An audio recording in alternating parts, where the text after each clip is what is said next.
बिस्मिल्लाहिर्रहमानिर्रहीम, अस्सलाम वालेकुम माय डियर स्टूडेंट्स। आज हम पढ़ेंगे aerobic respiration. Okay, so aerobic respiration हमारे पास the type of respiration in which हमारी glucose are completely oxidised, okay, या break down into towards carbon dioxide in water and energy. और हमें 36 ATP the aerobic respiration is हमारे पास क्या है, it is a complete breakdown of oxidation इसमें होता है। ठीक है, तो बेसिकली हमारे पास ये रिएक्शन जो है इसी तरीके से है। ठीक है, कि अगर हम रिएक्शन को ले लें तो हमारे पास इस तरह है C6H12O6 6O2। ठीक है, हमारे पास क्या आएगा 6 carbon dioxide plus 6H2O plus 36 ATP।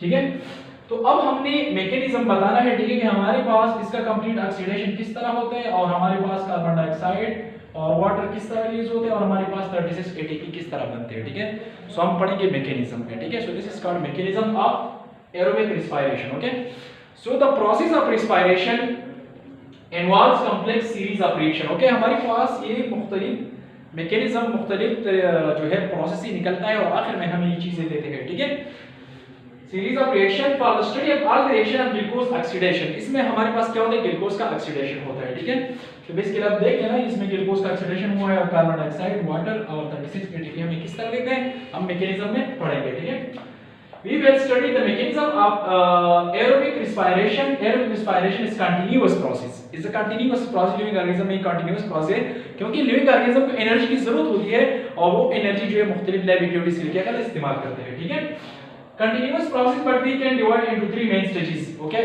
glycolysis, Krebs cycle and electron transport chain. सबसे पहले हम आते हैं glycolysis की तरफ. So glycolysis derived from a Greek word glyco, which means glucose. And lysis mean splitting. Okay, हमारे पास ग्रीक वर्ड से निकला है glycolysis, ग्लूको mean glucose and lysis mean splitting और ब्रेकडाउन। ओके, स्प्लिटिंग और ब्रेकडाउन। सो इसका डेफिनेशन ये होगा कि हमारे पास द प्रोसेस इन विच क्या होगा, the process in which glucose molecule, ये ग्लूकोज मॉलिक्यूल आप लोगों को पता है माय डियर स्टूडेंट कि कौन से कार्बन वाला है, 6 carbon. The process in which glucose molecule are break down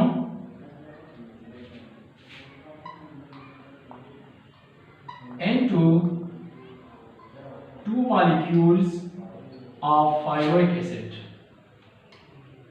A pyruvic acid is called glycolysis.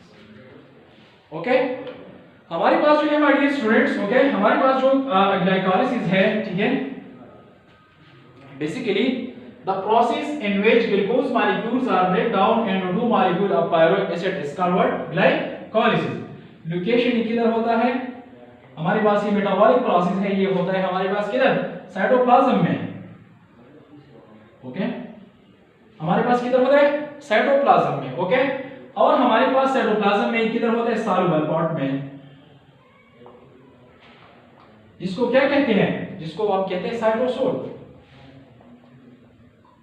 Okay, अब हमारे पास जो है बेसिकली साइटोसोल, ठीक है, एक्सप्लेनेशन क्या है,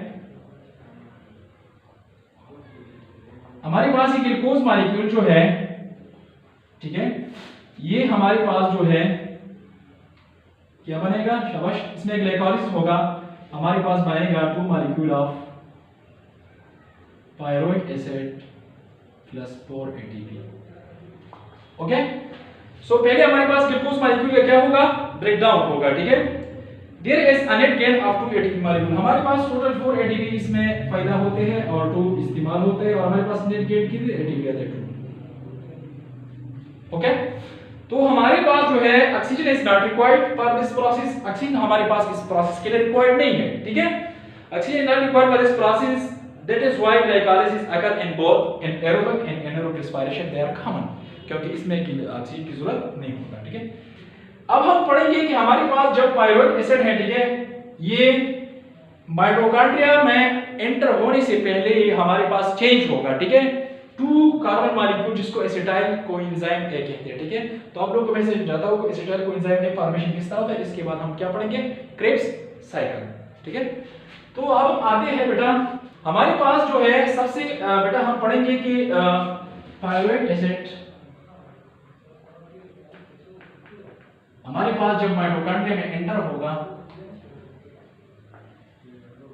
तो इनसे पहले हमारे पास ये किस चीज में चेंज होता है, एसिटाइल कोएंजाइम ए, ठीक है, एसिटाइल कोएंजाइम ए। ये माइटोकॉन्ड्रिया से एंटर होने और ये इन दोनों के दरमियान क्या है, एक लिंक है, दोनों के दरमियान लिंक जो है ये दोनों को लिंक करने वाले हैं। इनसे पहले पायरुवेट एसिड हमारे पास पता है 1 2 3, ये 3 कार्बन वाला मॉलिक्यूल है, तो ये चेंज होगा किस में, 2 कार्बन मॉलिक्यूल, जिसको क्या कहते हैं, एसिटाइल कोएंजाइम ए। तो ये एसिटाइल कोएंजाइम फिर किस में एंटर होगा, माइटोकॉन्ड्रिया में। तो सबसे पहले स्टेप में हमारे पास क्या होगा, डी कार्बोक्सिलेशन होगा, इसको हम डिवाइड करते हैं 3 स्टेप में, डी कार्बोक्सिलेशन। ओके, तो हमारे पास ये है पायरुवेट एसिड, पायरुवेट, हमारे पास जो पायरुवेट एसिड है, ओके, ये बेसिकली हमारे पास कितने कार्बन वाला है, 3 कार्बन वाला है। They are change into what, हमारे पास 2 carbon fragment, 2 carbon fragment. Okay, अब हमारे पास इनसे जो है एक कार्बन क्या हो जाएगा, निकलेगा, कार्बन डाइऑक्साइड क्या करेगा, रिलीज करेगा, ठीक है। तो हमारे पास इसको इसलिए कहते हैं decarboxylation, de means carboxylation, addition कहते हैं डी रिमूव, जब कार्बन रिमूव हो जाता है, ठीक है, तो इसको क्या कहते हैं, डी कार्बोक्सिलेशन। ओके, तो इधर हमारे पास पहले स्टेप में क्या होता है, डी कार्बोक्सिलेशन, 2 कार्बन फ्रेगमेंट बनेगा, ठीक है। सेकंड स्टेप में हमारे पास क्या होगा, oxidation of 2 carbon fragment, oxidation of 2 carbon fragment. अब हमारे पास जो ये 2 कार्बन फ्रेगमेंट है, तो ये हमारे पास क्या होगा, इसमें हमारे पास जो NAD है, they are change into NADH। Okay बेटा, 2 कार्बन फ्रेगमेंट। ओके, तो हमारे पास क्या चीज बनेगा, acetyl group, acetyl group. Okay, अब हमारे पास तीसरे स्टेप में क्या होगा, तीसरे स्टेप में हमारे पास होगा कंजुगेशन। अब जो ये एसिटाइल ग्रुप है,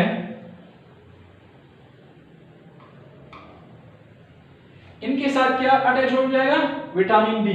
ओके, इनके साथ क्या अटैच हो जाएगा, विटामिन बी, इनके साथ अटैच हो जाएगा विटामिन बी।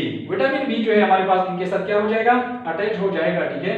और ये हमारे पास क्या चीज बनेगा, एसिटाइल कोएंजाइम ए, सल्फर, इसको हम क्या कहते हैं, सल्फर कंटेनिंग। ओके, ये हमारे पास सल्फर कंटेनिंग एसिटाइल कोएंजाइम है, ठीक है। तो बेसिकली हमारे पास ये है कि जब पायरुवेट एसिड जो है देयर चेंज हो जाएगा, ठीक है, 2 carbon molecule, okay, which is called acetyl कोई एसिटाइल ग्रुप, इसके बाद विटामिन बी इसके साथ अटैच हो जाता है और हमारे पास ये बनेगा एसिटाइल कोएंजाइम ए। तो ये एसिटाइल ग्रुप किस चीज में एंटर होगा, माइटोकॉन्ड्रिया में। तो इसके बाद हमारे पास स्टार्ट होगा क्रेब्स साइकिल। अब हम पढ़ेंगे क्रेब्स साइकिल को, ठीक है। जो एसिटाइल ग्रुप अभी किस चीज में एंटर होगा, माइटोकॉन्ड्रिया में। हमारे पास इसमें सेकंड टॉपिक है क्रेब्स साइकिल। ओके, सो क्रेब्स साइकिल या सिट्रिक एसिड साइकिल किसको कहते हैं, ठीक है। In the Krebs cycle, pyruvate acid molecules are completely oxidized along with formation of ATP, NADPH and FADH2. So FADH2 basically it is also coenzyme, okay? Discovery, इसको Krebs cycle क्यों कहते हैं, क्योंकि हमारे पास 1937 में हमारे पास British biochemist Sir Hans Krebs, Adolf Krebs discovered this series of reaction, that is why it is called Krebs cycle in 1937. Mechanism, first हमारे पास क्या होगा, मैंने आप लोगों को इससे पहले बताया था कि first pyruvate acid is converted into acetyl coenzyme A which enter the mitochondria, okay, or which pyruvate acids converted into carbon dioxide. हमारे पास ये साइकिल आप फर्स्ट ईयर में इंशाल्लाह डिटेल से पढ़ेंगे कि जो क्रेब्स साइकिल है एसिटाइल कोएंजाइम ए के बाद जो हमारे पास जो कार्बन डाइऑक्साइड वो रिलीज होगा, ये सिट्रिक एसिड साइकिल सुनते हैं, इसमें सिट्रिक एसिड बनता है, एक्सिलो एसिटेट, क्यूमारेट, मालेट, ओके, ये सारी चीजें बनती है, लेकिन आप फर्स्ट ईयर में डिटेल से पढ़ेंगे, ठीक है। सो क्रेब्स साइकिल में ये है कि हमारे पास जो है फॉर्मेशन ऑफ एटीपी होगा, NADPH, NADH2, और हमारे पास जो पायरुवेट एसिड है they are change into 2 carbon molecule जिसका एसिटाइल ग्रुप या एसिटाइल कोएंजाइम है। जब माइटोकॉन्ड्रिया में एंटर होगा ये उसमें कार्बन डाइऑक्साइड बनेगा। लास्ट वन जो हमारे पास है इलेक्ट्रॉन ट्रांसपोर्ट चेन, नाम से पता चलता है कि इस चेन में क्या होगा, इलेक्ट्रॉन ट्रांसपोर्ट होगा। It is the final stage of cellular respiration. It is a transfer of electron in electron transport chain. In this step क्या हो जाएगा? NADH and FADH2 release electron in hydrogen ion. The electrons are taken up series of electron carriers. उधर हमारे पास coenzyme के हमारे पास series होता है, ठीक है, इसमें मुख्तलिफ कैरियर्स होते हैं जो ये NADH या FADH हमारे पास इलेक्ट्रॉन रिलीज करते हैं वो लेते हैं, लेकिन इंशाल्लाह फर्स्ट में डिटेल से पढ़ेंगे. Electron okay, when electron move through the series of electron carriers they lose energy which is used to synthesize ATP. और क्या बनेगा? ATP बनेगा, ठीक है. At the end of chain electron hydrogen ion combine होगा किसके साथ? मॉलिक्यूलर ऑक्सीजन के साथ, और क्या चीज बनाएगा? वाटर. ओके, अब हम ग्राफिकली जो है मैकेनिज्म ऑफ रिस्पायरेशन को करते हैं या डायग्रामेटिकली. अक्सर लाइक क्वेश्चन में आता है कि मैकेनिज्म ऑफ रिस्पायरेशन जो है डायग्रामेटिकली एक्सप्लेन करें, ठीक है. हमारे पास डायग्राम है. ओके, सबसे पहले हमारे पास ग्लाइकोलाइसिस है. आप लोगों को पता है कि ग्लूकोज मॉलिक्यूल जो है इसका ब्रेक डाउन हो जाता है, ठीक है, 2 मॉलिक्यूल पायरुविक एसिड में. इसमें ATP पैदा होता है और NADH होके, ठीक है, उससे NADH बनता है, ठीक है. सो हमारे पास जो है एसिटाइल कोएंजाइम है, तो इसके साथ कोएंजाइम A अटैच होता है, मैंने आपको डिटेल से पढ़ाया, ठीक है. एसिटाइल कोएंजाइम के साथ ADP, FAD और NAD. हमारे पास क्या चीज बनता है? कार्बन डाइऑक्साइड, ATP, NADH और FADH2. अब ये दोनों जो है हमारे पास, ठीक है, ये इधर से आएगा और ये इधर से आएगा, ठीक है. सो NAD और हमारे पास जो है NADH और हमारे पास जो है FADH2, ये हमारे पास क्या चीज बन जाएगा? ये इसके साथ ऑक्सीजन मिल जाएगा, ठीक है, कंप्लीट ऑक्सीडेशन होगा, ठीक है. इसमें हमारे पास क्या रहेगा? Water, ATP and NAD and FAD आखिर में आएगा. और आप लोगों को ये बात लाजमी याद होना चाहिए कि हमारे पास एनर्बिक रेस्पिरेशन में 1 NADH2 is equal to 3 ATP और हमारे पास इलेक्ट्रॉन ट्रांसपोर्ट चेन में आपको पता है कि 1 FADH2 is equal to 2 ATP. जब ये माइटोकॉन्ड्रिया में क्या होता है? एंटर होता है, ठीक है. तो हमारे पास ग्लाइकोलाइसिस है, ये crisp cycle electron transport chain है, ठीक है. तो इस इलेक्ट्रॉन ट्रांसपोर्ट चेन में हमारे पास सबसे ज्यादा ATP तैयार होते हैं, 32 2 इसमें तैयार होते हैं और 2 इसमें, ठीक है. फिर हम डिटेल से पढ़ेंगे, ठीक है. हमारे पास टोटल क्या बनते हैं? 36. अब हम एनर्जी बजट की तरफ आते हैं, ठीक है, कि हमारे पास ये कितने 36 किस तरह आते हैं, ठीक है. तो ये हमारे पास डायग्रामेटिकली क्या है हमने एक्सप्लेन किया, ठीक है. फिर भी कोई मसला तो आप लोग पूछ सकते हैं, ठीक है. ओके बेटा, हमारे पास लास्ट टॉपिक है एनर्जी बजट. ये हमारे पास बजट है ऑफ रिस्पायरेशन. ये अक्सर एग्जाम में भी आता है कि energy budget for respiration. Okay, तो हमारे पास ये है energy budget for respiration 36 ATP किस तरह है, ठीक है. सो ग्लूकोज में आपको पता है कि हमारे पास ग्लाइकोलाइसिस में हमारे पास कितना NADH होता है? 2 NADH. ओके, और हमारे पास आप लोगों को पता है माय डियर स्टूडेंट, ओके, कि हमारे पास जो है बेसिकली आपको पता होना चाहिए कि हमारे पास जो है ये 2 ATP के बराबर होगा, ठीक है. क्यों? क्योंकि NADH में हमारे पास ये कि each NADH molecule generated in glycolysis, okay, and gives 2 ATP. Why? Because when ATP is converted into transport across mitochondrial membrane. Okay, जब हमारे पास पायरुविक एसिड जो है एसिटाइल कोएंजाइम में चेंज हो रहा था, उन्होंने एक उधर क्या कर दिया है? इस्तेमाल किया है, ठीक है. तो हमारे पास जो है बेसिकली आप लोगों को पता होना चाहिए कि हमारे पास जो है बेसिकली ये कितनी हमारे पास जो है अगर हम ले लें, ठीक है, अगर 1 NADH2 हमारे पास ग्लाइकोलाइसिस में बराबर होगा 2 ATP के बराबर और में किसके बराबर होगा? 3 ATP. वाई? क्योंकि आप लोगों को पता है जब पायरुविक एसिड चेंज हो रहा था, जब ट्रांसपोर्ट हो रहा था माइटोकॉन्ड्रिया में, ठीक है, तो उन्होंने इधर एक NADH इस्तेमाल किया है, ठीक है. तो हमारे पास ठीक है एक ATP मॉलिक्यूल को इस्तेमाल किया है, तो इसलिए हम 2 ATP के बराबर लेते हैं. सो ग्लूकोज में आप देखिए ग्लाइकोलाइसिस पायरुविक एसिड बनता है, तो उसमें 2 NADH और ये बराबर होता है कितने ATP के बराबर? 4 ATP. ओके, और इधर हमारे पास 2 ATP ऑलरेडी है, ठीक है. तो हमारे पास बेसिकली एसिटाइल कोएंजाइम एंटर होगा क्रिस्प साइकिल में, तो क्रिस्प साइकिल में हमारे पास क्या बनेगा? 6 NADH and 2 FADH2. तो हमारे पास जो 6 NADH2, तो आप लोग मैंने बताया कि 3 के बराबर होता है, 6 × 3 कितना आएगा? शाबाश, ये एसिटाइल कोएंजाइम एक इधर तो है 2, ये 6 के बराबर है, 2 × 3 6 × 3 18 आएगा और हमारे पास जो 2 है 4 ATP, ठीक है. तो हमारे पास ये टोटल कितना आएगा? 4 18 22 और 22 और 36 28 32 तो मैंने कहा ये हमारे पास क्या है, इलेक्ट्रॉन ट्रांसपोर्ट चेन। तो इलेक्ट्रॉन ट्रांसपोर्ट चेन में कितना एटीपी देगा, 32।